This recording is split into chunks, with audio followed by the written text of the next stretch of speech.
और बड़ी खबर आपको बता दें, डोनाल्ड ट्रंप ने ईरानियों को ऑफर दिया है, ईरान को महान बनाने का ऑफर दिया।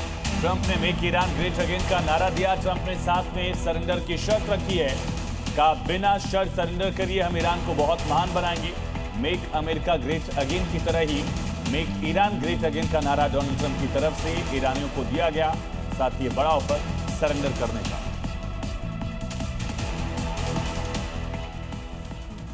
ईरान अपने ऊपर अमेरिका और इजराइल की ओर से किए गए हमलों का मुंहतोड़ जवाब दे रहा है।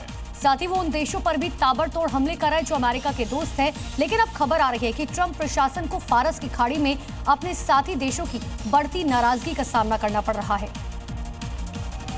क्योंकि उनकी शिकायत है कि उन्हें अमेरिका और इजराइल के अटैक के बदले में अपने देशों पर ईरानी ड्रोन और मिसाइलों के हमले से तैयारी करने का पूरा समय नहीं दिया गया। दावा किया जा रहा है कि दो खाड़ी देश अमेरिका से ज्यादा नाराज हैं। यही नहीं, यूएई के टॉप उद्योगपतियों में से एक खलफ अहमद अल हब्तूर ने यूएस प्रेसिडेंट डोनाल्ड ट्रंप को एक ओपन लेटर लिखा है, जिसमें उन्होंने लिखा है कि मिस्टर प्रेसिडेंट डोनाल्ड ट्रंप, आपको हमारे इलाके को ईरान के साथ जंग में घसीटने का हक किसने दिया और आपने ये खतरनाक फैसला किस आधार पर लिया?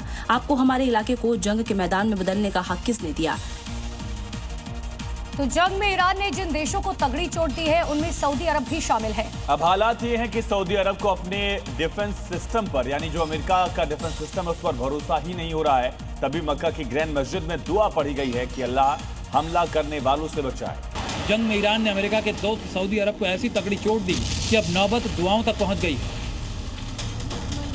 मक्का की ग्रैंड मस्जिद में सऊदी अरब की सलामती के लिए दुआएं पढ़ी गई। अल्लाह से गुजारिश की गई कि उनके मुल्क को हमलों से बचाया जाए। ईरान के हमलों से सऊदी अरब का पूरा डिफेंस सिस्टम हिल गया है।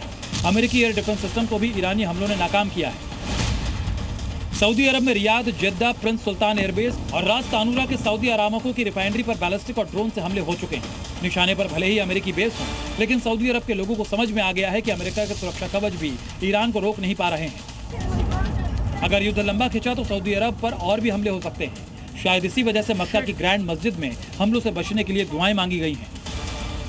तो अपने आगे पूरी दुनिया को बौना मानने वाले ट्रंप अब शांत और झुके से नजर आने लगे हैं, क्योंकि ईरान पर हमला करने और पहले ही दिन खामेनेई की मौत के बाद ट्रंप ईरान का खेल खत्म समझ रहे थे। लेकिन ईरान ने ऐसा पलटवार किया कि ट्रंप का भरोसा डगमगाने लगा। खुद को सबसे ताकतवर मानने वाले ट्रंप अब भगवान की शरण में पहुंचे। इससे पहले तक ट्रंप को कभी इतना शांत और गंभीर नहीं देखा गया। हमेशा एग्रेशन में रहने वाले ट्रंप युद्ध शुरू होने से पहले तक बेहद कॉन्फिडेंट दिख रहे थे। लेकिन ईरान ने जवाबी कार्रवाई कर खाड़ी के देशों और इजराइल में न सिर्फ जोरदार तबाही मचाई है, बल्कि अमेरिकी बेसों को भी ध्वस्त किया है। ट्रंप का दम टूटा है या फिर गिल्ट में है, वो भगवान की शरण में नजर आए। ट्रंप ने अपने दफ्तर में पूजा की, ईसाई पद्धति से की। ये प्रार्थना वायरल हो रही है। ट्रंप के साथ कई पादरी और अन्य सहायक दफ्तर में जुटे और ट्रंप के कंधे हाथ को पकड़कर ईश्वर से अमेरिका की जीत के लिए प्रार्थना की। और क्या ईरान से युद्ध करना अमेरिका को भारी पड़ता जा रहा है? क्या ईरान के पलटवार ने ट्रंप की वॉर पॉलिसी की कमर तोड़ दी है? युद्ध के पहले 100 घंटे में अमेरिका की जेब को भारी नुकसान पहुंचा।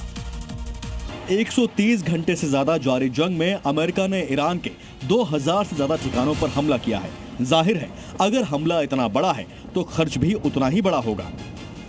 अमेरिका को हर दिन 7,000 करोड़ रुपए हमले के लिए खर्च करने पड़ रहे हैं। आज 7वां दिन है, यानी अब तक 49,000 करोड़ रुपए इस युद्ध में अमेरिका फूंक चुका है। जबकि इन्हीं 7 दिनों में ईरान ने अमेरिका से आधे पैसे, यानी करीब 25,000 करोड़ रुपए ही खर्च किए हैं। अपनी पूरी रक्षा मशीनरी और भारी भरकम मिसाइल बम की बौछार के बावजूद अमेरिका ईरान से सरेंडर नहीं करवा पाया है। ट्रंप को शायद यही बात अखर गई है।